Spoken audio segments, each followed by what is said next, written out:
Falando em Dubai! Estamos aqui hoje para mais um episódio e como a gente já comentou, além do mercado imobiliário, nós vamos trazer convidados, pessoas muito especiais que vão compartilhar com a gente um pouco de suas histórias e também das experiências aqui em Dubai.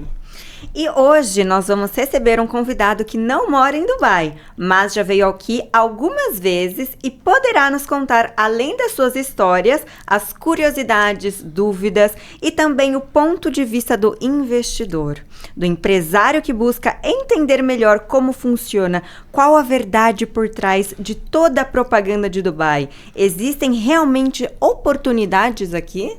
Ele é brasileiro, está há cerca de 30 anos fora do Brasil, empresário e influencer da área de automotivos em Portugal. Temos a honra de receber aqui no Falando em Dubai, Luiz Gustavo Ribeiro. Muito bem-vindo! Seja obrigado, bem-vindo. Bárbara. Obrigado, Amanda. Olha, é um prazer estar aqui, é uma honra. Eu, quando pensei em vir aqui para o Dubai pela quarta vez, comecei a tirar mais informações. Achei a página de vocês, tá? Falando em Dubai, e gostei muito do conteúdo. É um privilégio estar aqui e vamos acrescentar mais aí essa página, trazer aí esse conteúdo, né? Que os seguidores querem ouvir, trazer um pouquinho a minha história, né? E tirar algumas dúvidas aqui também. E é um prazer todo meu. Estamos muito felizes. Vamos começar já, Luiz. Conta pra gente um pouquinho, quem é o Luiz? Bom, o Luiz, ele é casado, tá? Eu tenho hoje 3 filhos no Brasil, uma médica com 27 anos, uma psicóloga com 25, um rapaz com 20. E em Portugal adotei uma menininha, agora com 4 anos de idade, não exatamente agora, já faz 4 anos e meio, ela tem 8 anos e meio agora. A filha do coração, né? Agatha Fellon, alegria mesmo, foi muito bom, muito especial. Eu já convivia com isso no Brasil, com essa parte de adoção, foi fácil para mim. E sou uma pessoa que tem uma história de superação, né? Empresário em Portugal, passei problemas graves, né? Durante a minha caminhada. Tem uma história assim, bem bacana de superação nessa fase, assim, nessa mudança de Brasil para Portugal. E empresário, né, que cheguei em Portugal praticamente sem nada, há 12 anos atrás. Hoje nós temos ali uma, vocês falam company, né? Uma empresa em Portugal, conceituada já, solidificada já no mercado. E essa é um pouquinho da minha história, né? Tenho meu pai é falecido, tenho meu irmão aqui comigo, que está nos bastidores, e é o meu sócio. E é isso. Vamos agora ver aí o que vocês vão querer saber hoje aí, para ver o que sai daqui. Luiz, você mencionou que você atualmente mora em Portugal, né? Que já faz um tempo que você mora em Portugal. O que motivou você a sair do Brasil?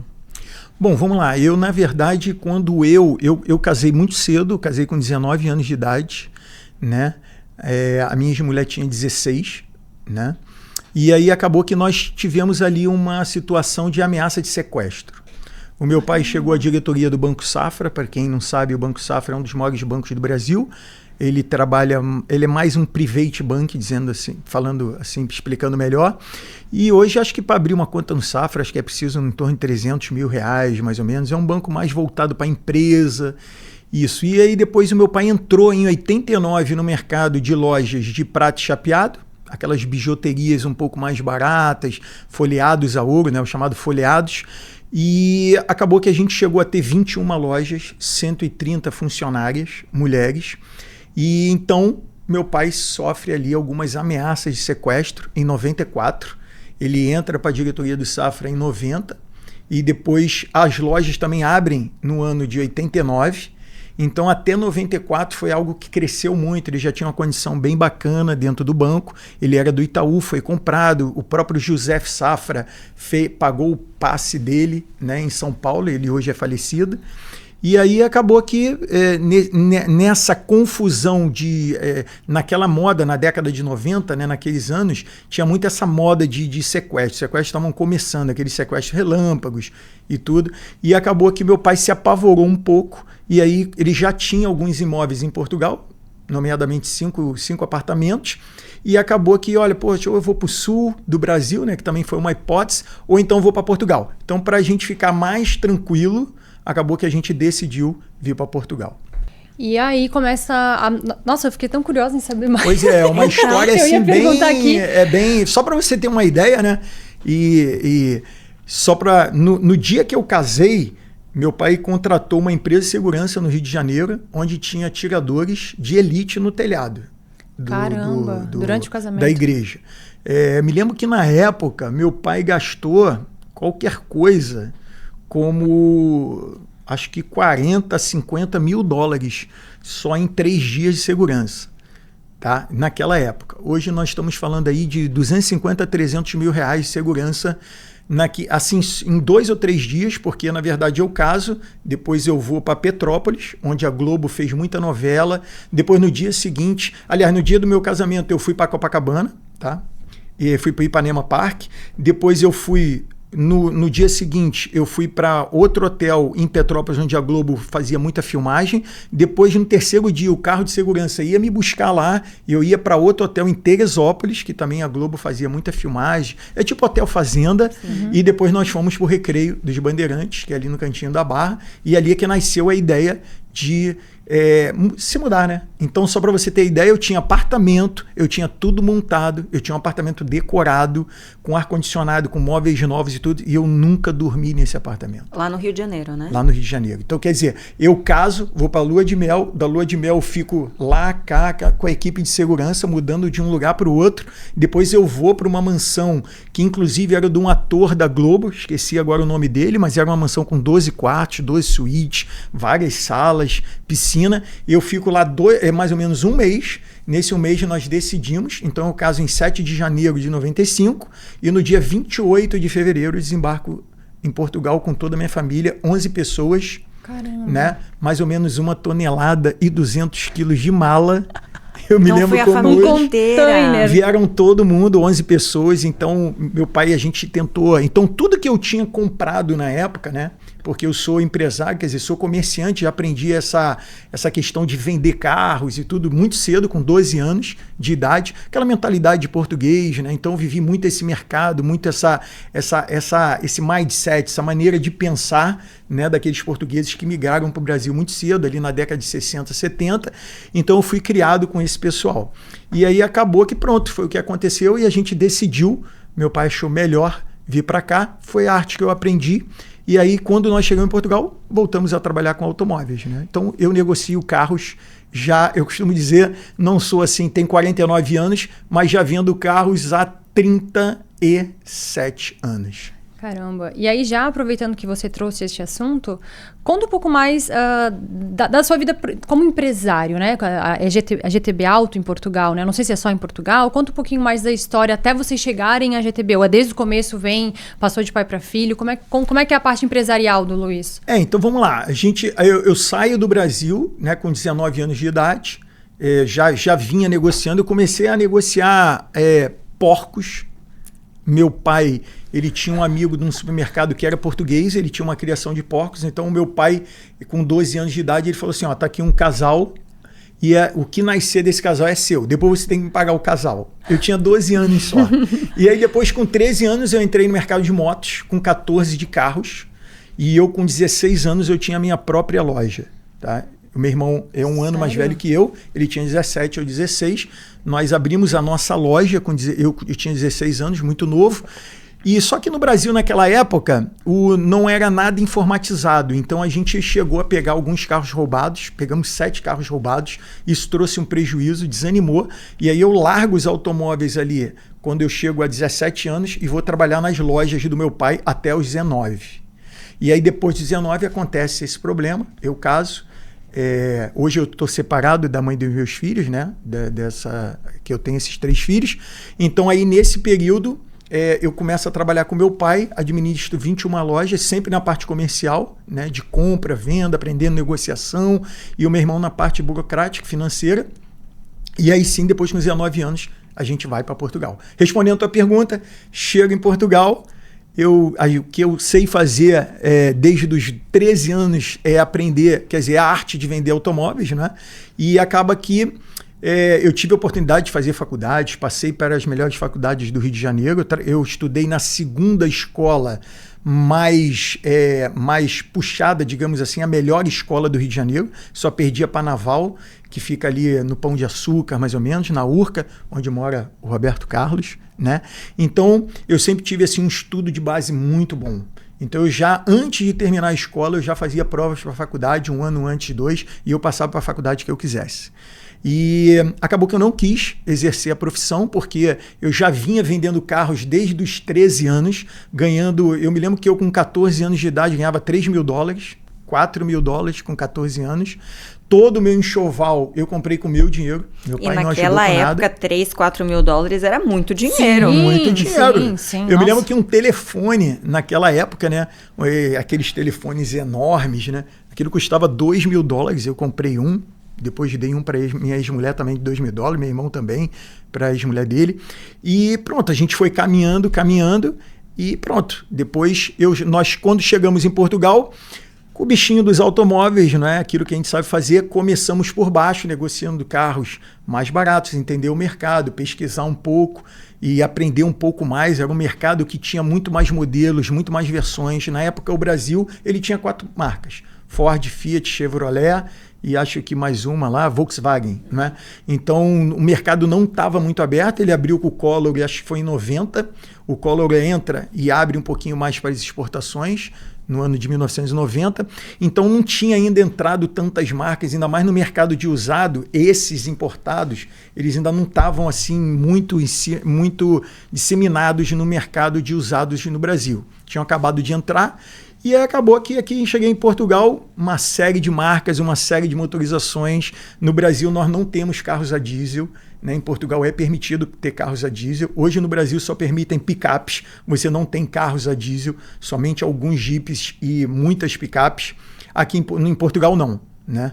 Então, em Portugal tem qualquer carro, tem versão a diesel, versão a gasolina, híbrido plug-in, híbrido a diesel, enfim, elétrico hoje. Então, aquilo ali fez um pouquinho de confusão, mas a gente chegou lá e começamos aí o trabalho e, graças a Deus, chegamos a ser muito grande em Portugal, até que em 2008 a gente enfrenta aquela crise dos Estados Unidos, enfim. E tivemos ali algumas dificuldades, depois traçar novas rotas, né? Fazer ali alguns ajustes e pronto, é um pouquinho isso aí.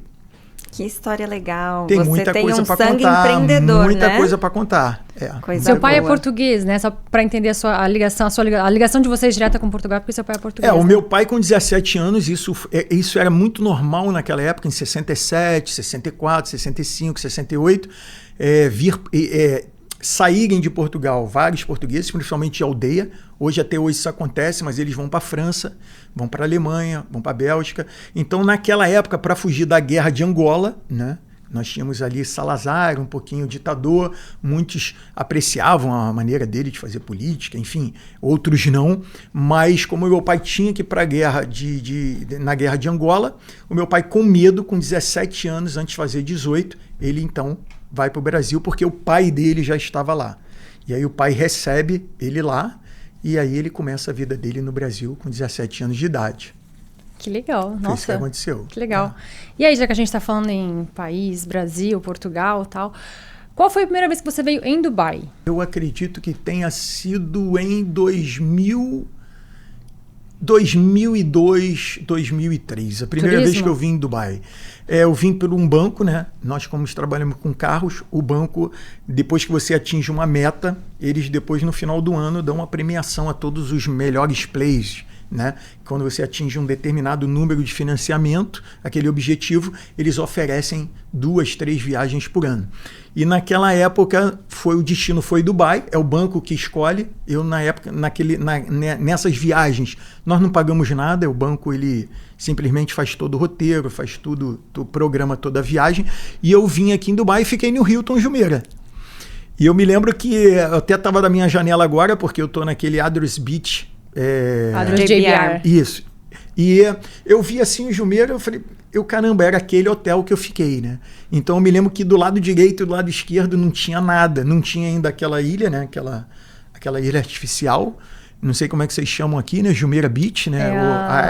Você ficou no Hilton JBR? Ou você... Aí não, ele tá falando da ilha que tem a roda gigante. Não, a Blue Waters. A Blue Waters, isso. Isso, perfeito. então você ficou, na verdade, no Hilton do JBR. Eu fiquei no Hilton que eu estou do lado. Isso, Só tem um JBR. Hilton Não de tá Jumeirah. Não, porque Jumeirah é uma outra área. Você ficou no JBR, que é Jumeirah Beach Resort. Isso. Ele é bem baixinho até, ele deve ter uns 6 andares. Ele é baixinho só. e bem antigo, sim. Bem antigo. Foi nesse hotel que eu fiquei pela primeira vez. E eu me lembro que eu não tinha nada nem na direita, nem na esquerda. Sim, porque... A ilha que ele tá falando que não existe é Blue Waters. Sim, não existia ainda. Não. Que hoje é onde tem a roda gigante. E nem aqueles prédios. Nem a outra que tem a palmeira assim. Tem uma palmeira, não existia. A Palm de Jumeirah não existia, o Dubai Harbor não existia, nenhuma daquelas ilhas, porque é 2002, todos esses projetos vieram depois de 2002. Eu me lembro, Amanda, que eu dei uma volta de jet ski ali e era tudo assim, pra onde eu olhava não tinha nada. Nada. Eu acho que você teve naquela época a sensação de que muitas pessoas ainda quando acham que vão chegar em Dubai vão ter, que é se sentir no deserto, ver a areia, ver o camelo, ver tudo. Eu até fiquei porque, pronto, o centro era longe dali, não é? Então a gente ia fazer algumas programações mais no centro e ali em volta não tinha nada. Hoje eu olho da minha janela e eu fico assim, meu Deus. Luiz, quando você veio em 2002, você achou que Dubai se tornaria essa potência que é hoje? Não, nunca pensei. Nunca pensei. Aliás, se falava pouco na época, né? Era algo que estava entrando ainda muito devagar, mas jamais imaginaria. Hoje eu olho da minha janela, eu contemplo, né? Eu estou agora na piscina, a piscina mais alta suspensa do mundo, né? Não, é a piscina infinita mais alta do mundo. Mais alta do mundo. Então, eu olho ali de cima, ali dá para ter um panorama bem bacana daquela região, né? E a gente vê o desenvolvimento, vê tudo que aconteceu, eu fico assim, realmente de boca aberta. Impressionado com a beleza, com com os prédios, com a forma que também foi projetado, que isso é importante. Às vezes o dinheiro, né, fazem coisas que não são tão bonitas, mas ali você contempla assim realmente algo que ficou diferenciado e tá aí o mérito do Dubai. Realmente é uma cidade. Hoje eu estava na piscina de manhã cedo com meu irmão e eu falei, não, a gente tem podcast à tarde, a gente tá bem ocupado na parte da tarde, vamos para a piscina de manhã.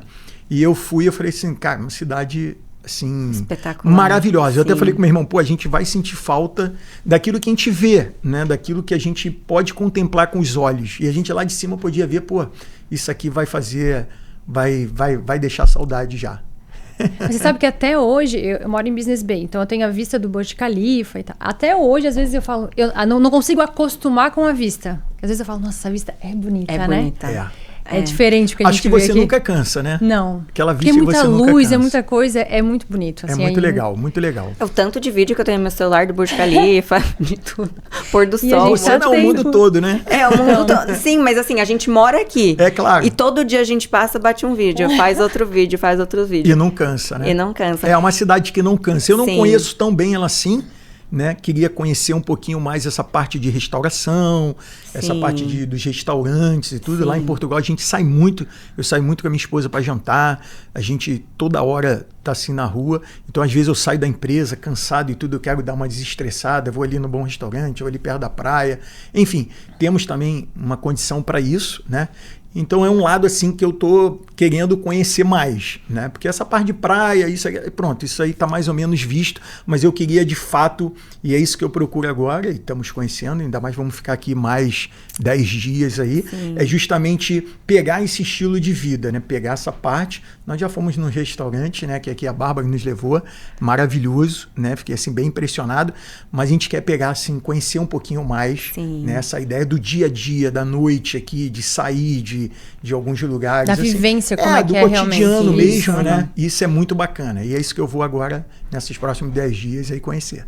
E Luiz, você mencionou que você já veio 4 vezes a Dubai, né? O que te trouxe para Dubai além do turismo? Algo mais te trouxe para cá? Bom, vamos lá. Essa viagem específica, Amanda, eu tô vindo de fato, com uma visão empreendedora, tá? Então a gente está vindo realmente para investir, para alargar as nossas estacas, digamos assim, a nossa área de atuação, né? Eu tenho 49 anos, temos aí uma estrada aí ainda pela frente, se Deus quiser, e a gente quer sempre diversificar. Eu sempre fui a favor, nessa parte comercial, de segmentar um pouquinho aquilo que a gente vem fazendo, né? Não colocar tudo num lugar só. E a gente achou muito legal o Dubai. Por quê? Porque para mim, Portugal é maravilhoso, mas o inverno é, assim, é algo que eu tenho um pouco de dificuldade de me adaptar. Tá? Então, por exemplo, o inverno lá, 1 grau, eu já peguei 0 graus, madrugada às vezes já peguei -1, -2. Eu estou falando na minha zona, porque eu estou perto de praia. O mar, ele ameniza tanto o frio quanto o calor.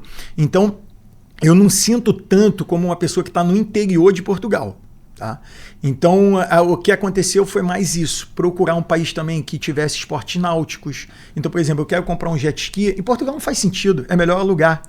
Para quê? Para usar ele 1 mês e meio ou 2? E desse 1 mês e meio ou 2, eu vou usar 2 finais de semana? Então não faz sentido. Aqui já faz sentido. E é algo que a gente gosta, né? A gente vai ficando um pouquinho, não vou dizer aqui mais velho, né? Ficando assim mais experiente, né? Então a gente vai querendo assim aproveitar de fato aquilo que a vida tem para nos proporcionar. Não adianta a gente ter dinheiro, né? E ter uma mentalidade de não querer nos permitir, não é? Ter determinadas coisas. Eu estou numa fase que eu já me permito em ter determinadas coisas e eu vejo que no Dubai isso de fato é possível, é viável, é inteligente, não é assim nenhum bicho de 7 cabeças, não é você atirar dinheiro por alto, é de fato você poder usufruir algumas coisas que você aprecia, que outra pessoa de repente talvez não aprecie. Eu vejo muita gente que fala assim, eu gosto de neve, eu não gosto. Então, quer dizer, para mim o Dubai ele atendeu essas expectativas que eu queria para o meu futuro, o lugar que eu quero viajar, que eu quero passar alguns bons momentos em família, férias. Então eu vi isso tudo no Dubai. Então nós viemos para cá para conhecer um pouquinho melhor, aí não só para ser turista, mas de fato conversar com as pessoas, conhecer o mercado. Eu já conheço aqui a Bárbara aqui já há uns 2 anos, mais ou menos. Contactei a Bárbara, fiz um contato com ela inicialmente pelo Instagram, não foi? Depois ela me passou o WhatsApp, a gente sempre conversava e tudo. E eu falei, olha, Bárbara, tô indo agora, né? Depois de 2 anos que a gente se conheceu, 1 ano, né? Março de 2022. Faz 3 anos. Então... Aí, fala, mas não, mas é que você é a prova viva. Quando a gente às vezes fala que conversa com um investidor ou com um empresário, conta como funciona, e ele fala, não, eu vou me organizar e eu vou aí. E aí a gente cria esse relacionamento, vai entendendo até que chega realmente um momento. Eu até já vou aproveitar para te fazer uma pergunta que a gente vai voltar nesse assunto de mercado imobiliário mais a fundo lá na frente. Eu queria a sua percepção como investidor e como empresário, porque assim, você entrou em contato, você viu lá o marketing, contactou, a gente começou a conversar sobre o mercado imobiliário de Dubai, sobre como é tudo isso que você está falando aí, a segurança e tal. Mas você quis vir aqui para ver, para dizer, não, realmente, então agora a gente vai, né, vou sentar com o Nelson, a gente vai tomar uma decisão de vamos investir ou vamos trazer o nosso negócio para cá. Qual que é a sua sensação quando você escuta, você conversa com alguém como você conversou comigo e eu te falei todas as facilidades, como é, como não é, e você tá, tudo bem, mas eu quero ir aí para ver. Qual que é o sentimento? É mais por assim, não te conheço, nunca vi quem é, não sei se você existe, ou porque não pode ser isso, eu preciso ir lá porque realmente está muito simples. Então vamos lá, Bárbara. O brasileiro, ele é um povo muito que convive muito de perto com o golpe, com a trapaça, com a desonestidade, né? Eu me lembro que eu estudava na escola e eu cheguei a ter uma matéria que era o jeitinho brasileiro. Infelizmente, o jeitinho brasileiro é algo que está entranhado. O nome da matéria era esse? Não, falava muito sobre isso. Chegou a ser questão de prova. Caramba! É o jeitinho brasileiro. E se você for ver, o jeitinho brasileiro ele está em tudo que é lugar. Ele está nas instituições, no governo, ele está no dia a dia, né? Então todo mundo quer tirar vantagem, todo mundo acha que de uma maneira ele consegue pular e passar já para o outro lado com mais facilidade. Então a gente sempre fica assim um pouco receoso, porque a gente tem um pouquinho essa cultura. Certo que eu vivo em Portugal há 31 anos, né? Mas a gente ainda guarda um pouquinho isso, né? Então a gente fica assim um pouco receoso. Então, de fato, quando eu fiz o primeiro contato contigo, teve esse outro lado me puxando, né? De querer saber, será que é? Será que não é? Será que... né? A gente fica assim um pouco preocupado. Isso porque eu tô te falando porque eu sou brasileiro, né? Então eu tenho a dupla nacionalidade, sou português, sou brasileiro, mas como eu vivi lá até os meus 20 anos e também tiro férias lá e tudo, então a gente sempre fica assim vendo muita coisa e a gente fica um pouco preocupado. E também, assim, a facilidade que você apresentou Isso assim, é algo que não entra muito na cabeça, né? Então, como é feito os negócios de imóvel, a documentação no Brasil, até em Portugal mesmo, quer dizer, são muito mais complexos. Aqui parece que tudo é muito fácil, poucos papéis, poucas instituições que regulam ali essa negociação, eles simplificam demais, né? Então, não é uma instituição mandando para outra, que manda para outra, que aquela... Não é bem isso. Então, isso aí assustou assim um pouco. Quer dizer, deixa um pouco a pessoa com o pé atrás, não fica assim, não vou dizer desconfortável, mas fica assim um pouco desconfiada mesmo. E acaba que isso foi um pouquinho empecilho. Mas eu sempre fui uma pessoa, a parte comercial da empresa está entregue a mim. Eu sempre fui da área comercial, sou uma pessoa muito dedicada, busco sempre novas informações. Eu costumo dizer que o time que está ganhando hoje, ele não significa que vai ganhar amanhã. Eu tenho uma frase, eu me lembro que eu perdi meu pai faleceu com 59 anos, há 14 anos atrás. Então eu tinha 35 anos quando meu pai faleceu. E eu me lembro que eu fiz uma frase que é assim, todo filho supera o seu pai quando com ousadia e estratégia altera o time que está ganhando. Essa frase foi o que fiz. Por que isso? Porque eu me vi numa situação seguinte, não é porque a pessoa, quando você, por exemplo, você vê o Real Madrid, campeão da Champions, ele mexe no time no ano seguinte. Ah, mas ele ganhou a Champions, vai trocar por quê? É hora de trocar. Não significa que a equipe que ganhou hoje vai ganhar ano que vem. Então eu aprendi isso. Pela vida eu aprendi isso. Então eu gosto muito que mesmo que o meu time esteja ganhando, né? Por isso que eu digo com ousadia e estratégia. Ousadia porque tu vai trocar agora um time que está ganhando e ao mesmo tempo tu tem que ter uma estratégia, né? Fazer movimentos mais lentos, porque afinal é um time vencedor, mas você vai sempre inovando, sempre buscando informação. Então é isso que eu vi um pouquinho em Dubai. Eu queria um lugar com um clima melhor, eu queria um lugar que me desse segurança, eu queria um lugar que eu pudesse diversificar os meus negócios e eu comecei a pensar no Dubai há um tempo atrás, só que como eu não tive nenhum apoio em Portugal, né, que é isso que a gente vai quebrar aqui, esses paradigmas em Portugal, né? Isso aí vai sair novidade aí para vocês aqui com a Amanda e com a Bárbara, vai vir muita coisa boa aí. Então, eu não tive essa facilidade que outros terão, né? Que a gente pode até depois falar um pouquinho sobre isso. E aí corri atrás sozinho. A Bárbara sempre me dando assim um apoio, me lembro que eu chamava ela pelo WhatsApp, ela sempre me respondia e tudo e tal. E eu falei, olha, tô indo, chegou o momento, a minha esposa foi pro Brasil, né? Então eu falei assim, pronto, uma vez que ela foi pro Brasil, ver o pai, porque o pai estava com uma questão ali de doença, algumas situações ali com o pai que já é idoso, teve AVC e tal, alguns problemas de saúde, ele chegou a estar internado agora, se eu não me engano ele saiu ontem, e aí eu falei, pronto, então é hora agora de dar um tiro rápido ali no Dubai, ficar ali um tempo, e foi isso que a gente decidiu. Então, quer dizer, eu acho que o empresário ele também tem que ter isso, ele tem que ter uma visão definida, saber para onde ele quer ir, né? Então tem muita gente, e eu nunca perdi essa visão. Sim. Quando eu coloquei o Dubai, né, procurei, já como a gente já falou que já tive aqui algumas vezes, ficou, e eu vi o crescimento ano após ano. Você falou assim, a primeira vez que eu vim aqui, eu vim outros anos e já senti uma diferença brutal, né, na estrutura, na infraestrutura, em novos projetos, nas construções. Eu me lembro que eu andava assim, sei lá, 1 quilômetro, era obra assim, obra assim. E hoje não está muito diferente, né? A gente tem guindastre aqui para tudo que é lado, né? O meu irmão até falou que 10%, não sei se essa informação confere, mas ele leu que 10% dos guindastres do mundo estão concentrados hoje no Dubai. Eu não duvido. Ele falou isso, ele leu isso. Sim. Então, quer dizer, só para você ter uma ideia, né? Então, por isso é que a gente hoje está aqui. Foi um privilégio nosso, uma oportunidade de conhecer a Bárbara, agora conhecer a Amanda, e eu acho que daqui para frente é só sucesso. Só sucesso. E, Luiz, na sua opinião, por que você acha que Dubai se tornou tão atrativo para investidores de diferentes áreas? Bom, eu acho o seguinte, há alguns países, né, árabes que eles não respeitam a cultura de outros povos, tá? Então, o Dubai não. O Dubai, você quer botar um biquíni, você tem a tua liberdade de botar biquíni. Eles não vão colocar biquíni. Eles vão, né? A pessoa está ali mais fechada, mais tapada. Então, estão ali cumprindo a lei da religião deles, ok? Sem nada a dizer, cada um com a sua. Então, mas eles também te respeitam. Aqui tem aquela reciprocidade. Você respeita o povo de Dubai, a cultura deles, eles respeitam a sua. Isso é muito bacana. Então, eles te dão uma liberdade para você ser quem você é. Entendeu?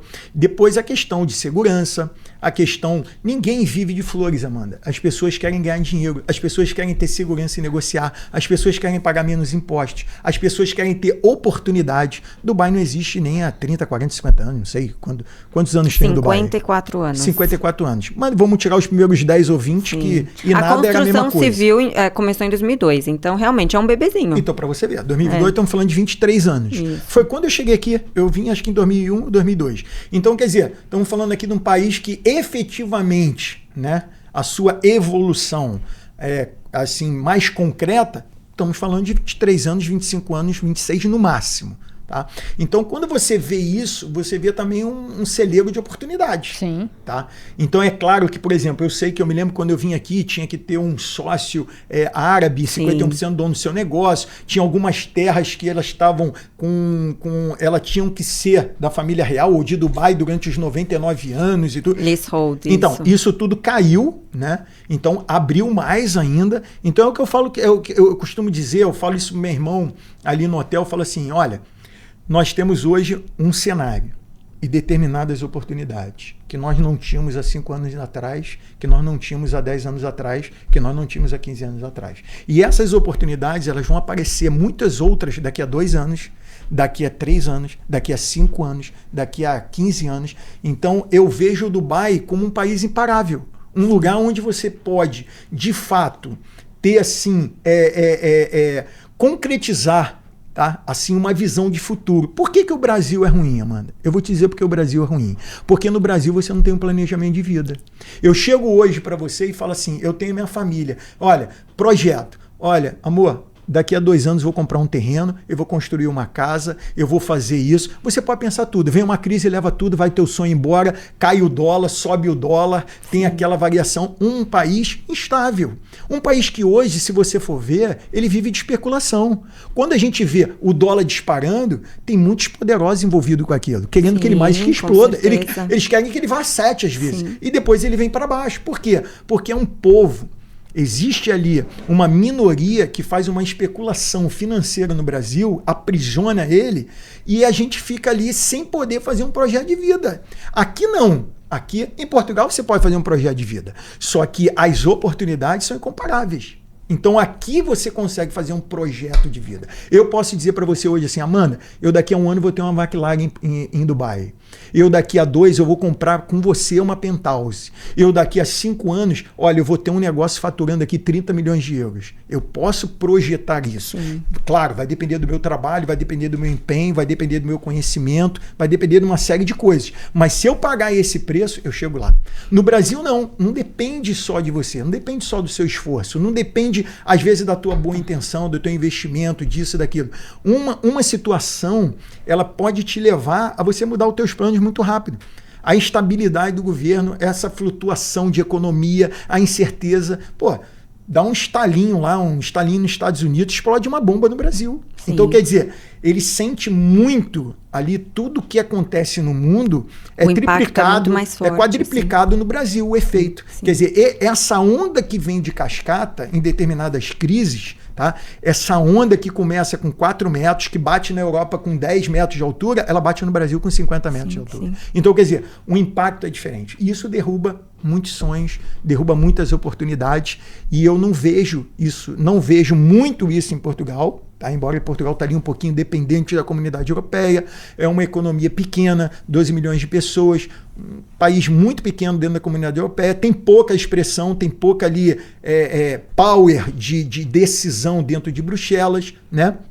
Mas aqui em Dubai, eu não vejo isso. Então, quer dizer, eu com 49 anos, o que eu procuro? Eu procuro isso. Eu quero ter um bom carro, eu quero ter um clima bom, eu quero ter um barco, um jet ski, eu quero levar minha esposa para bons restaurantes, eu quero que a minha filha estude em uma escola bacana, conheça uma pessoa, de repente, de outra cultura, de outro país, quem sabe até case, não sei. Quer dizer, e isso tudo, quando a gente pensa na família como um todo, como a gente pensa numa vida de futuro, em algo que a gente vai falar assim, não, eu trabalhei, mas calma aí, agora, né, também tenho que ter aquele meio termo, né? Então, eu vejo Dubai como, assim, a minha escolha, né?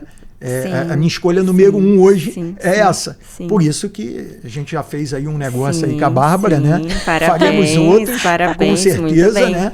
Tivemos uma oportunidade, uma boa aqui, um bom conselho aqui da Bárbara, isso que aí. falou, Luiz, esse aí é, como a gente diz, vou dizer 1 em 1 milhão. Oportunidade tipo de assim, 1 em 1 uma milhão. oportunidade, mosca branca, né? Aquela mosca branca, pega aí, porque... E nós pegamos. Muito e certamente bem. pegaremos outras. Parabéns. Então, foi por isso. Parabéns. Luiz, muito obrigada por compartilhar a sua opinião e a sua experiência de todos esses pontos. Porque, na verdade, todos esses pontos que você mencionou agora são pontos que eu e a Bárbara, a gente bate muito nessa tecla e menciona.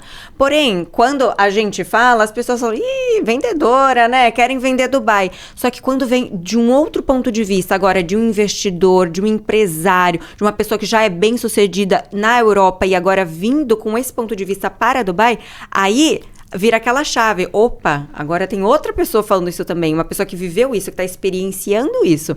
Então, muito obrigada por compartilhar essa experiência com a gente. E uma coisa, Amanda, que eu queria acrescentar aqui, eu conheço 44 países, tá? E o que eu vou te falar agora de Dubai, para a gente passar para outro tema, é o seguinte. Isso aqui, o que eu vejo no Dubai, criar um paralelo com o casamento. Não existe mulher perfeita e nem homem perfeito, ok? Só que tem coisas que eu não aceito numa mulher. Para mim, é tirar 0. Então, o que acontece? Se eu conheço uma pessoa que, para mim, em algo naquela pessoa é nota 0, eu deleto. Porque eu casei pela segunda vez, hoje sou um homem muito feliz, refiz a minha vida, adotei a minha filha e, graças a Deus, estou muito bem, tá? Então, o que acontece? Quando eu procurei essa segunda pessoa, e estava aberto para ter um segundo relacionamento, eu determinei algumas coisas, características dessa pessoa, qualidades, virtudes, ou até defeitos que, por exemplo, não poderia ter. Algumas coisas não poderia ter. Então, se uma pessoa, por exemplo, quer se relacionar com alguém e ela fuma, para ela não quer nenhuma pessoa que fume, tá? Não tem nada contra quem fume aqui, mas ela não aceita aquilo, pode ser o maior galã do mundo, pode ter dinheiro, pode ter tudo, fuma, deleta. Então, quer dizer, no meu relacionamento foi isso. Então, quando eu escolhi Dubai, criando um paralelo com os outros países, dentro desse exemplo que eu te dei, eu via, por exemplo, a Bélgica, país seguro, Holanda, super seguro, Roterdã, lindíssimo, arquitetura. Nós sabemos que aqui em Dubai, os maiores arquitetos e engenheiros vêm tudo da Holanda, ali principalmente Roterdã, Amsterdã, daquela zona, porque eles enfrentaram muito ali por ser países baixos, aquela questão de ser embaixo do nível do mar, então tiveram aquele problema com a água, então foram pessoas que, cara, tem uma engenharia brutal. Eu não conheço assim, é um país que realmente impressiona na sua arquitetura, nos seus projetos e tal. Então, mas tem coisa que eu não quero. Por exemplo, o frio, o pessoal ser mais seco, não ter assim, de repente, muita cultura. Tem outros povos lá, mas eles não se relacionam, eles não se envolvem. Então, por exemplo, eu cheguei aqui no Dubai, tu chega numa mesa, porra, e tal, você pega um indiano, você pega um africano, você pega, sei lá, um chinês, você pega outra pessoa. Cara, tá todo mundo muito bem receptivo. Fizeram uma coisa comigo em Dubai, eu vou te falar isso aqui no teu podcast, porque eu acho que ninguém nunca falou isso, mas para mim me impressionou. Eu fui no shopping Dubai, do lado do Burj Khalifa, né? E quando eu entrei na casa de banho, o cara ele me guiou, me pegou na porta. Olha só. Mas calma, que cara? Nós temos 3 funcionários dentro do banheiro masculino. Ah, dentro do banheiro masculino tinha um funcionário que te guiou. Isso. Eu entrei, ele me pegou na porta. Olha só, você pode rir aí no podcast, mas isso é Dubai. É para a pessoa entender o que é Dubai. Eu não encontrei isso em lugar nenhum do mundo. Eu falei que conheço 44 países. Então, sou um cara mais ou menos viajado, tá? Conheço muita cultura. Então, o cara, ele me recebeu, ele me guiou, ele falou assim, ó, essa porta, ele abriu a porta, ele depois limpou tudo, ele puxou, ele fez tudo. Cara, eu não ia fazer nada demais. Mas olha só, ele acabou, ele limpou tudo, ele passou um pano no chão, ele arrumou um papel, ele falou assim, olha, esteja à vontade.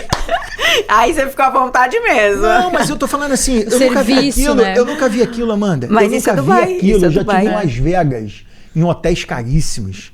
Eu já tive em Miami, já tive em bons lugares no mundo todo. E eu nunca vi isso. Então, quer dizer, aí, e outra coisa, tá? Com um sorriso no rosto. Porque uma coisa é a pessoa trabalhar por obrigação, trabalhar chateada. Então, a pessoa pode ter problema em casa? Pode, mas ela não traz para o trabalho. Sim. Então, eu vi aqui um atendimento, uma reciprocidade, um atendimento ao turista, a pessoa de outra cultura, uma pessoa que chegou. Cara, eu entrei aqui numa loja onde os carros, todos eles, passam de 500 mil euros. O que no Brasil, já em conversão dá 3 milhões, só que pelo imposto já vai para quase 7. Ou seja, não tem um carro nessa loja abaixo de 7 milhões de reais. Ok? E eu entrei de bermuda ontem nessa loja. Eu fui muito bem atendido. Coquetel, estava tendo um evento. Então, quer dizer, não tem essa discriminação. Eu nem falo muito bem inglês, eu entendo muito bem na hora de falar. Não falo tão bem quanto eu entendo, né? Sim. Eu ouço e traduzo dentro da minha mente, mas na hora de falar tem um pouquinho de dificuldade e fui muito bem atendido. Então, quer dizer, é aquilo que eu falo para você. É igual relacionamento. Entre os prós e contras, por exemplo, não tem que ter uma mulher que tire nota 10, porque essa mulher não existe. Também não tem homem com nota 10. Mas olha só, naquilo que eu separei, não pode tirar 0. Sim. Então, país para mim é a mesma coisa. Eu coloquei algumas coisas que não pode tirar 0. Entendeu? Então, por exemplo, eu vou a bons países, mas pô, tem coisas que para mim são importantes. Opa, tirou 0, deleta. Opa, deleta. Entendeu? Então, por exemplo, dentro de Dubai, não tive que dar nenhuma nota 0 para mim, para aquilo que eu coloquei como importante. O meu estilo de vida que eu quero ter, a vida que eu quero ter, o dia a dia que eu quero ter, a noite que eu quero ter com a minha esposa, os lugares que eu quero conhecer, as opções. Então, quer dizer, não tive 0 em nada, no atendimento. Coisas que para mim são importantes. Talvez 5, 4, 7, 8 coisas assim que para mim são muito importantes para mim, cada um vai ter a sua, e Dubai não zerou em nada. Então por isso que a gente está aqui. E aí, aproveitando tudo isso, que eu acho que eu fico bem feliz porque você está agora do outro lado você normalmente é aquela pessoa que está ali atrás da câmera, que é a pessoa curiosa, o cliente, o investidor que está assistindo para saber mais. Você está vivenciando isso. A questão tributária, agora que você está aqui, a gente já fez algumas reuniões por diversos motivos, né? Eu acho que você já está convencido sobre a tributação, que Dubai não tem impostos.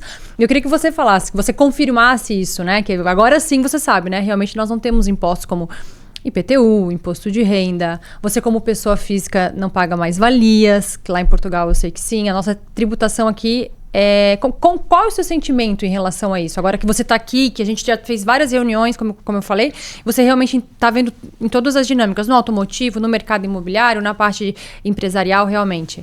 Então vamos lá, Bárbara. Eu estaria sendo hipócrita se isso não fosse um ponto importante. Sim. Claro que é muito importante isso. Então, quer dizer, eu até estava comentando isso com meu irmão ontem, eu falei assim, Nelson, olha só, se eu ganhar 50 mil euros... Tá? Hoje em Portugal eu tenho que deixar, em média, tá? Depois de tudo recolhido de um ano, 60% vai embora para o Estado. 60%? Então vamos lá. Se eu ganhar 50, 20 é meu, 30 é do Estado. Mas isso como pessoa jurídica ou pessoa física? Físico, quer dizer, se eu tenho uma empresa, se eu sou empreendedor, eu depois vou ter o IRC, o Imposto de Renda da empresa, e depois se eu tirar o capital e passar para mim, uma retirada, pagamento de dividendos, ou fazer alguma coisa, e passar para o meu nome físico, outro imposto. Sem falar tudo aquilo que a gente já paga durante o mês. Então, quer dizer, no final, tá, a balança que a gente nota é que tudo que a gente ganha, 60% fica. E a gente fica só com os outros, com a parte menor, com o bolo menor, que são os 40%. Então, por exemplo, hoje se eu ganhar 100 mil euros em Portugal, né, eu vou ficar com 40. Se eu ganhar 50 mil euros no Dubai, eu fico com praticamente os 50 todo. Então, agora você pensa comigo, qual é o esforço que eu tenho que fazer para levantar 100 mil?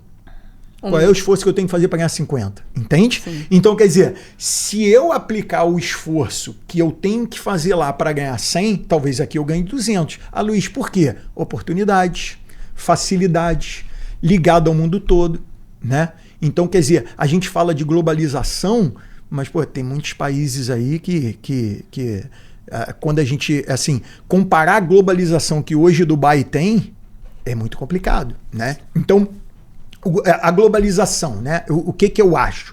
Eu penso que é tipo, por exemplo, uma pessoa em Portugal que é estilista, ele compra o tecido na Itália, aliás, na Índia, ele manda fazer na Itália e ele vende nos Estados Unidos. Isso para mim é globalização. Sim. Só que aqui é algo assim muito mais palpável, muito mais fácil, muito mais realista. Então nós estamos montando aqui uma empresa que a gente vai fazer negócios com a África, com outros países, que eu acho que em Portugal ficaria mais engessado. Então essa facilidade também trouxe, e uma questão também de impostos, porque, veja bem, se eu tenho que me matar para ganhar X, eu posso trabalhar menos, ou ter menos empenho em determinada situação, e ganhar a mesma coisa ou mais. Então, para mim não adianta eu ganhar 200 mil euros e ficar com 80. Eu prefiro ganhar 100 e ficar com 100.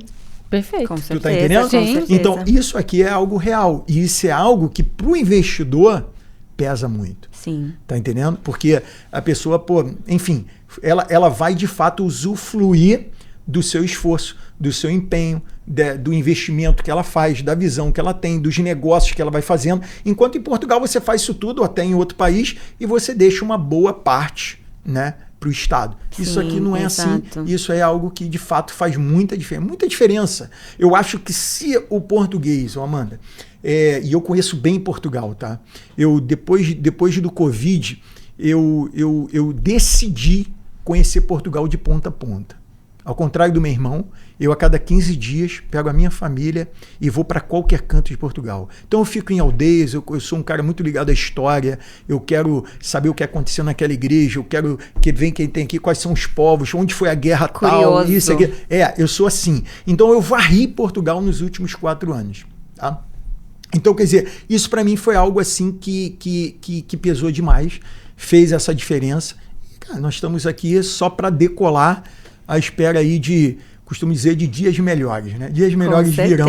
Acho que Dubai, sem dúvida, certeza. Acho não, já é uma realidade. A gente tem feito isso, né? Sim. É aquilo que a gente vai começar agora. E acho que, olhando como investidor, né?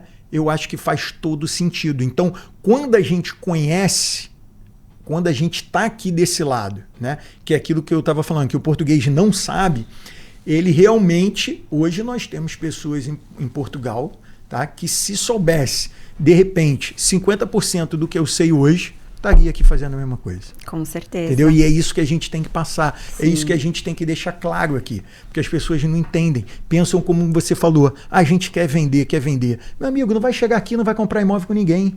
Se você não comprar com a Bárbara, não comprar contigo, ele vai cair na mão de outra pessoa. Isso não é o principal. Né? A gente tem que ver o quê? Não, o que você está comprando? A rentabilidade. Você está num país com investimento seguro? Ou você acha que Dubai vai quebrar? Eu já vi Portugal quebrar 2 vezes. E quebrar muito feio. Eu cheguei aí no aeroporto de Madrid e não ter equipe de limpeza. Os sanduíches estão no chão, tudo jogado, batata frita, copo de refrigerante, garrafa de refrigerante.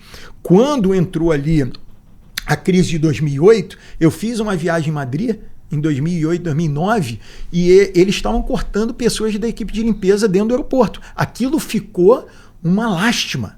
Tá entendendo? Então, quer dizer, eu vivenciei 2 quebras em Portugal complicadíssimas. E uma coisa que eu tenho como investidor, e quem está me ouvindo é investidor e vai entender o que eu estou falando, há determinados países que recuperam muito rápido. Sim. Então, por exemplo, você hoje tem um problema financeiro de economia nos Estados Unidos, segura aí que daqui a meio ano é injeção na veia, você sente na empresa. É uma coisa que é real, é uma coisa que chega, vem um pacote, tu sente do dia para o outro. Aquilo vira em menos de um ano. 300 milhões de habitantes. Tá? O próprio Brasil, às vezes ele quebra, mas ele levanta, porque a máquina é muito forte. Tá vendo? Agora, quando tu quebra Portugal com 12 milhões, para tu virar 7 anos, 6 anos, para tu voltar, aquilo começa a engrenar 4 por 5º ano, depois vai pegando no 6º, no 7º volta ao normal aquilo que você estava vivendo. Então eu não vejo Dubai ter um cenário desse. Isso é algo que me assusta. Eu ficar parado 4, 5, 6 anos por causa de uma crise. Claro. Então eu não vejo essa economia ter esse tipo de problema. Uma série de capitais estrangeiros entrando, uma série de projetos iniciando, uma série de oportunidades. O mundo todo aqui em Dubai, né? Você vê as maiores empresas todas estão aqui, os micros, os médios, empresários, todo mundo vindo para cá. Quem tem condição está sempre com o olho, como eu. né? Então, e eu não vejo esse cenário de risco. Sim. Enquanto que outros países, você vê. Então, eu não estou aqui preocupado se o apartamento ele vai me deixar 20% de lucro quando vender, se ele vai me deixar 30%, 40%, 50%, 70%. Que a gente sabe que tem esses casos aqui. Vai né? ter. Claro Vai ter, que com tem. certeza. Claro Deus que tem. abençoe. Mas eu tô falando assim, não é algo que eu tô tão preocupado. Tá entendendo? Sim. Eu não tô aqui só para especular o mercado. Eu tô aqui de fato para ter um negócio aqui. A longo prazo, né? Médio e longo prazo. Então eu tenho que olhar Isso. como médio e longo prazo. Com certeza. Vendo dessa maneira, cara, meu risco aqui é praticamente zero. Pode acontecer alguma coisa? Pode, mas então se Dubai está sujeito, os outros estão sujeitos muito mais. Sim. É isso que pesou muito, né, na nossa decisão. E Luiz, você está aqui agora já há uns dias em Dubai, visitando vários pontos turísticos e também acredito que está visitando vários pontos da sua área, né, do mercado automotivo, né? Você já conseguiu ter a percepção de como que é o mercado automotivo aqui em Dubai? E você achou que tem algum tipo de diferença com o mercado de Portugal, do Brasil? Então vamos lá. Eu estou já seguindo alguns leilões, né? O leilão é onde vai os carros à praça, o maior lance ganha, não é? Normalmente em Dubai só pode, aliás, em Portugal só pode participar quem realmente está com essa atividade. Ele faz dessa atividade o negócio dele. Então ele deixa, então, por exemplo, um particular não pode comprar carros no leilão em Portugal. Eu não sei se aqui em Dubai é assim, mas nós vamos no leilão amanhã, pela primeira vez. Eu quero muito saber, depois que vocês forem me contem, porque eu sempre tive curiosidade. Vou fazer um vídeo lá também para publicar na nossa página. E de repente faço uma collab aí contigo e depois você decide se quer fazer ou não. Mas é algo assim que, pela estrutura que eu vi, assim, digital, né, assim, pela internet, pelo Instagram, gostei, é dentro da mesma coisa. Vi alguns preços que realmente têm grandes oportunidades de negócio. Tá? E assim, preço de automóveis, vamos falar agora de automóveis novos. Os automóveis novos aqui, eles são ligeiramente mais baratos que Portugal. Eu até pensei, tá, mano, que eles fossem bem mais baratos. Porque em Portugal nós temos o IVA, que é 23%, que é o seu VAT aqui de 5, né? Isso. Então lá nós temos o IVA, que é 23%, e nós temos o imposto automóvel. Tá? Que é algo que é para gerar a matrícula, nacionalizar o carro, como nós não fabricamos, importamos, nacionalizar o carro em Portugal. É outra pancada também, mas não senti assim uma diferença de preço brutal. Até porque vocês também importam carro de outros países, sim. BMW vai vir da Alemanha, Portugal faz o mesmo. Achei, mais barato, mas não é tão mais barato. Só que quando a gente vai ver taxa de juros, impostos para manter esse carro aqui, então, uma série de coisas que às vezes existem em Portugal e que aqui não tem, acaba também compensando isso. O mercado, eu fiquei perplexo. O mercado de luxo aqui, então, é algo assim que não tem... Nós alugamos um carro, alugamos uma Ferrari F8 Tributo, uma Spider, e eu ontem estava falando, quando eu estava falando com o rapaz da agência, eu falei assim, quantos carros você tem em estoque para alugar hoje? Ele, 600 carros. De luxo? 600 carros geral. no estoque em geral. Tá? Não perguntei só os de luxo, mas eu perguntei assim, você tem esse modelo? Tem esse Lamborghini? Você tem esse Bentley? Esse Rolls? Tenho tudo. Então, quer dizer, ele tem 600 carros, talvez metade do estoque super luxo, de esportivos, né? Então eu fiquei assim, enfim. Então é um mercado também que realmente tem uma entrada fenomenal aqui, algo assustador. Eu compro de rentacares em Portugal, né? São carros assim seminovos, com baixa quilometragem, a gente compra. A Ferrari que a gente alugou tinha 40 mil quilômetros, uma coisa assim, em 2022.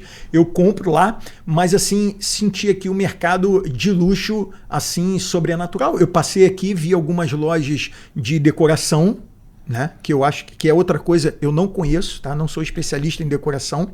Eu sigo lá um empresário em Portugal que é o Celso Las Casas. Ele inclusive abriu aqui uma loja no Dubai de móveis. Acho que mês passado, esse mês vai ter inauguração. Então ele até comprou um apartamento aqui também. É bom falar isso porque o povo português conhece muito ele e vai entender um pouquinho. E eu também acho que é um mercado gigantesco, esse mercado de decoração. Sabe Deus o que a gente vai ver dentro dessas lojas, decoração de ouro, obras de arte, enfim, tudo aqui é extraordinário, né? Tudo aqui é... Então, enfim, comparando assim, é bem diferente, né? Assim, grandes oportunidades e algo que a gente vê assim que tem comprador, né? Tem assim mercado. Tu vê, a gente passou aqui numa principal, que eu não sei o nome, né, Bárbara? Mas onde tem ali a VIP Motors, por exemplo, a F1 Motors, então são consideradas hoje, talvez, as 2 melhores lojas do mundo, ou entre as 5, 10 melhores lojas do mundo. E você, do lado dela, você vê centenas de lojas, do outro lado da rua, você vê a Bugatti, você vê a Benz, você vê a... Enfim, se tem, é porque vende. Sim. E a gente vê isso na rua, vê isso à noite. Então, quer dizer, vi assim que é bem aquecido. Não é o meu mercado, esse mercado de luxo, mas assim, fico muito feliz, né, e animado por aquilo que eu vi, né? Por esse mercado que eu vi. Até no leilão, a maioria dos carros sendo arrematados, sendo comprados, poucas provisórias. O que é provisória? É o lance que atingiu, não chegou ao valor de venda. Então, não adianta você colocar 300 carros aqui e no final só vendeu 50. Tá entendendo? Então, eu vi ali poucas provisórias, a maioria negócio fechado, martelo batido. Então, quer dizer, é sinal que está bem aquecido e vou ter uma perspectiva melhor disso amanhã. Eu vou te dizer isso sem soberba nenhuma, mas no mercado de automóvel eu sou doutor. Então, quer dizer, vou aprender, mas tem que saber mais que eu. Então, quer dizer, amanhã já vou ter uma perspectiva melhor, depois posso até te passar, mas pelo assim, pouco que vi, fiquei muito animado. Legal. E o residente, o investidor não, mas o investidor que não é residente não, mas quem é residente consegue comprar carro. No leilão, tá? Já respondendo a tua pergunta, porque a gente está fazendo essa pesquisa, né? Bom saber disso, né? Não sabia. Com o passaporte você não consegue, mas quando você recebe o ID, você consegue. Porque você precisa transferir o carro. Você não consegue transferir o carro para seu nome sem você ser residente. Então, você precisa ser residente ou ter uma empresa aqui. Lá em Portugal, eu preciso ter o contribuinte, não o número fiscal. Não sei agora aqui como é que se fala esse número aqui. Aqui a gente no Brasil tem imposto. É o nosso CPF. Aqui é o número do ID, do Emirates ID. Pronto, isso, é só isso. Tem um posto aqui nada a ver. O número do Emirates ID. E, pode ir, vai lá. Luiz, agora, você que é o doutor dos carros. Mas calma. Não, mas eu tenho uma pergunta muito legal que eu quero fazer pra você. Porque assim, eu não entendo nada de carro, né? O meu setor é o mercado imobiliário, eu gosto de moda, gosto de make-up, mas carro eu não entendo nada. O máximo que eu sei é quando aparece assim na telinha do meu carro que eu preciso fazer o serviço, eu vou lá e faço o serviço. O máximo que eu sei. Mas assim, agora... Você que lida com muitos clientes que estão buscando o carro, o que pesa mais na decisão desse cliente? É o preço? É se a marca do carro, o status do carro, sustentabilidade? O que pesa mais na decisão desse cliente? Olha, eu na minha equipe de vendas, tá? Na minha equipe de vendas eu acho que tem 3 coisas que impedem uma venda. Ou o preço do seu carro, ou a avaliação do carro do cliente, ou então a mensalidade que você vai ter nos créditos. E eu costumo dizer assim para os meus vendedores, resolva o que está impedindo. Então, por exemplo, se o cliente ele quer 10 mil euros no carro dele, não interessa se vai dar 200, se vai dar 150, ele não perguntou isso, a mensalidade. O problema dele é que ele quer 10 mil no carro dele. Então resolve aquilo, entendeu? Ele acha que o teu carro não vale aquilo, né? É claro que uma coisa que eu sei é que qualidade e preço não andam juntos, ok? Então, se você vende qualidade, se você entrega, é claro que o teu preço vai ser diferenciado. Então, por exemplo, eu nunca consegui na minha empresa vender um carro para quem só olha para preço. Eu mesmo falo, olha, eu já vi que o senhor é um perfil que procura preço, o senhor só quer saber de preço. Então, não é aqui no grupo GTB Auto que você vai comprar nada. Você tem que procurar outra empresa, você tem que ligar para um particular, entrar num site e você vê isso aí. Então, esses pontos é que impedem, tá? Agora, por exemplo, o português, e eu falo para minha equipe, resolve aquilo. Então, por exemplo, não adianta eu te dar o que você quer pelo seu carro, o meu preço do meu carro tá ajustável, tá? Ele acha que tá justo, que tá ok. Eu sei que tá justo, mas o cliente pode pensar de outra forma, né? Mas aí na hora de fazer o financiamento ficou fora do budget dele. Então, vai comprar. Entendeu? O português ele é muito cauteloso nisso, tá? Muito mais que o brasileiro. Então, por exemplo, hoje em Portugal, um público que compra muito é o brasileiro. O brasileiro, ele quase não quer saber da mensalidade. Ele quer o crédito aprovado. O português não. O português, ele tem ali um budget ali, que ele paga a casa, que ele quer isso e tudo. Pronto, tá no sonho dele, mas ele não quer deixar de viajar, de fazer as coisas dele e tudo. Ele é mais pé no chão. Mais pé no chão, você vê isso pelos portugueses que estão no Brasil. Né? Conquistaram muita coisa, mas souberam o quê? Não, peraí, vai ter o tempo, né? Então, às vezes a pessoa já começa a ganhar um dinheirinho e já quer comprar uma bolsa de marca, já quer comprar isso. Então, o português não tem essa mentalidade, tá? Ele é muito pé no chão, muito, enfim, como deve ser, né? Sim. Mais centrado. Eles nisso. não ligam muito para status, então. Não liga. Por exemplo, as pessoas mais milionárias que eu conheço em Portugal moram em casas simples. Enquanto que o brasileiro, que é milionário, ele quer botar um aquário no chão da sala para andar em cima das carpas lá, ele quer botar um vidro azul que vem dos Estados Unidos, ele quer botar talheres de ouro que não sei o que, e tem menos que o português. Sim. Entendeu? Então, um homem mais rico... Ostentação, né? O brasileiro gosta de ostentação. Exatamente. Ele quer mostrar. Uhum. Tá? E principalmente na casa. Por quê? Porque o brasileiro não tem segurança da casa para fora, do condomínio para fora. Então ele fala assim, peraí, já que eu não posso usufruir da porta para fora, da porta para dentro eu vou ter o que eu puder. Sim. Entendeu? O português não, ele usufrui da porta para fora. Então ele não tem necessidade da porta para dentro gastar tudo que ele ganha. O brasileiro é meio assim. Entendeu? Então, eu tô ganhando, sei lá, o brasileiro lá ganhando 5 milhões por mês, 2 milhões por mês. Ele vai botar tudo que ele puder dentro da casa dele. Entendeu? Da porta para fora, não é bem assim. Ou então ele tem que sair do Brasil. Por isso que hoje, muitos brasileiros também estão saindo do Brasil. Economia aí balançada, estável, crise política, pessoal procurando hoje. Nunca teve tanta fuga de capitais como teve agora no Brasil, nos últimos 2 meses. Inclusive de milionários, eu vi um programa mais ou menos há uns 15 dias atrás, que só até agora 1.200 milionários vão sair do Brasil. Então, quer dizer, quando o milionário sai, ele leva centenas de empregos, claro, que levam direto, que levam centenas de indireto. Uhum. Então, quer dizer, menos arrecadação, menos desenvolvimento, enfim, aquilo ali dá um efeito Sim. cascata na economia. Sim.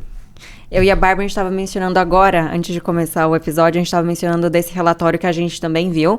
E do Brasil vão sair 1.200. Você sabe quantos estão migrando para Dubai nesse ano? Não. 9.800. Tá vendo?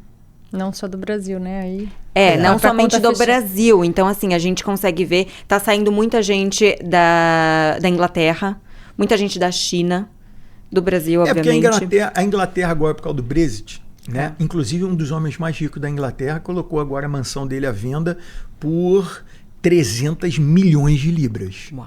Nós estamos falando aí talvez de 350, 370 milhões de euros, talvez 400 milhões de dólares. Hoje a casa dele.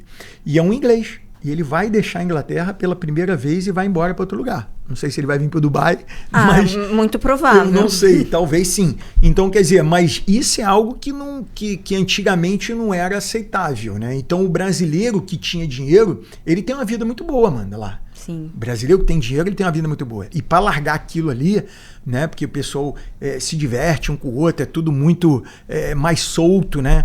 Então, Portugal, por exemplo, eu morei numa vivenda em Portugal, que é uma moradia, uma casa, como vocês falam aqui, lá é moradia, e raramente falava com o meu vizinho. Então, quer dizer, isso no Brasil é impensável. Você tem um campo de futebol dentro do condomínio, tá todo mundo jogando, batendo na tua porta, churrasquinho hoje na casa de um, amanhã na casa de outro e tal. Em Portugal isso não acontece. Sim. Entendeu? Mas eles vivem naquela bolha, né? Então, no momento que você sai com carro blindado, é segurança, toda aquela proteção. E aí dentro daquela bolha, sim, aí tem os amigos, que um vai visitando na casa do outro. E Amanda, olha só, o ponto-chave do meu pai vir para Portugal, com aquela ameaça de sequestro que eu falei aqui no início, foi que a pessoa que ameaçou meu pai, na época, que ele se intitulava como Boa Noite, ele ligava pro meu pai e falava assim, ó, quem está falando aqui é o Boa Noite. Eu me lembro que ele falava assim, olha, seu senhor, o senhor quer saber se eu estou falando a verdade, se eu estou brincando? Então é o seguinte, o seu carro não desapareceu hoje? O meu pai, sim. Ele falou assim, sabe onde está o seu carro que acabou de ser roubado hoje? Ele falou assim, ó, está na escola de natação da sua neta, que é a minha sobrinha. Hoje a minha sobrinha tem Nossa, eu até me arrepiei. Hoje a minha sobrinha tem 31 anos. E ela tinha 1 ano de idade. Ela fazia natação numa escola. E ele falou assim, vai na escola de natação da sua neta, que o carro está em frente à escola com a chave debaixo do tapete. Ele está aberto com a chave debaixo do tapete. E a gente correu para lá e o carro estava lá. Então, quer dizer, ele não conhecia a rota do meu pai. Ele não conhecia só a minha vida. Ele não sabia só o dia a dia da minha mãe. Ele sabia o que a neta dele de 1 ano fazia. Então, quer dizer, aquilo gerou um terror, que é isso que você acabou de falar agora. Então, por exemplo, não me interessa ter dinheiro e depois me deparar com uma situação dessa. Claro. Ela quer saber se eu tenho 50 milhões de reais no Brasil? Ou 100 milhões? Se eu tenho 50 seguranças em volta de mim? Cara, quando o cara é impactado e confrontado com uma situação como essa, ele pensa 2 vezes. Claro. Porque, olha só, uma coisa é eu ser solteiro. Tá? E eu tô aqui, olha, vamos dar o que tiver que dar, eu assumo, eu vou para cima, não tem problema nenhum. Tá? Agora, eu tenho esposa, eu tenho filho, a gente pensa de outra maneira. Então já não é só você.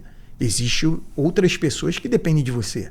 E se você puder evitar uma desgraça, né, mesmo você sendo milionário ou não, porque o dinheiro não compra tudo, pelo contrário, às vezes você ter muito dinheiro, você vai arrumar muito problema que hoje você não tem. Sim, né? com Então, certeza. enfim, e é isso que acontece. Então essa insegurança faz também a insegurança, porque a insegurança no Brasil de crime sempre houve. Tá? Mas agora com a insegurança política, confiscar capitais, mais impostos, que é coisa que Dubai nós não temos esse problema. Então essa questão de pressionar mais, quem tem mais vai pagar mais e tal, que para mim é um pensamento errado. Desculpa aí se você não ganha muito, se você ganha pouco, ou se, enfim, quem ganha mais dá emprego, investe, Claro. cria outros setores, Sim. desenvolve o país, enfim, faz a máquina girar. Claro. Um país, para ele evoluir, o meu dinheiro precisa passar para sua mão, Sim. da sua mão ir para a Bárbara, da Bárbara Sim. ir para o meu irmão, ele tem que ir para uma loja de carro, do carro contratar o funcionário e tal, Sim. ele tem que girar. Se Tem ele que só girar, ficar parado claro. na nossa mão, não dá. Hoje o Brasil paga 15% com o dinheiro aplicado dentro de banco. 15% ao ano. Então, quer dizer, o cara vai investir para quê? É claro que o risco aumentou, né? Então, quer dizer, paga mais por quê? Porque o governo não tem capital, tem que subir os juros para poder ser mais atrativo e você deixar o dinheiro ali e até emprestar ele.